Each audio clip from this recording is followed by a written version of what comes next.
लाल का जरूर लास्ट में आपको जरूर सुनाया जाएगा। और एक फरमाइश आ गया पवन सिंह जी का, बोले गोरिया चांद का जरिए वाला आपको सुनाया जाएगा।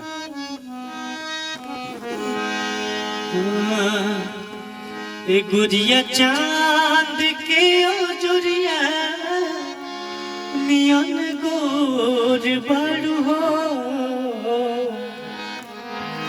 हे गुरिया चांद के ओ जोरिया नियन गोर बारू हो।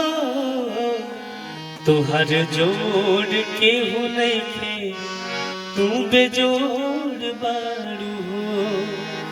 तुहर जोड़ के हो नइखे तू बेजोड़ बारू हो। थैंक यू आप सभी। और मुरारी भाई 4 बार लिख दिए कि लइका तोहरे के पापा कहता।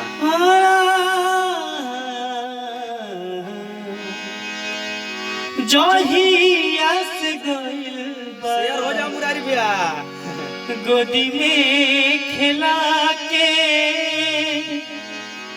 जहिया से गइल बड़ा गोदी में खिला के लइका तोहर के पापा कहता हमरे सैया जी के मामा कहता। लइका तोहर के पापा कहता हमरे सैया जी के मामा कहता। और सुनो भाई एक चीज है, एक फरमाइश 2 फरमाइश आया लास्ट सुना, इसको हम बंद कर रहे हैं लाइव। नई झुलनी के छैया बोलम मेरे मित्र गाए बोले हैं। और एक और सुनिए सुन भाई, और ब्रिजेश त्रिपाठी जी जो हम लोग के गार्जियन हैं और बड़े ही अच्छे डॉक्टर हैं सलेमपुर की धरती से, जो सलेमपुर नीचे जो हनुमान मंदिर थी शिव मंदिर है सामने इनका दुकान है, बहुत ही अच्छा दुकान है और बहुत अच्छी मेडिकल स्टोर है इनका। और हम लोग का बड़ा प्यार मिलता है। हर आप शायद गए थे, आपको याद है शिवरात्रि के दिन हम लोग प्रोग्राम भी किए थे वहाँ।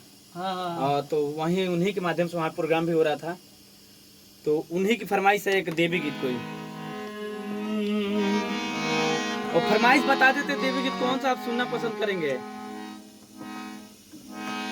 और वो नई झुलनी के छैया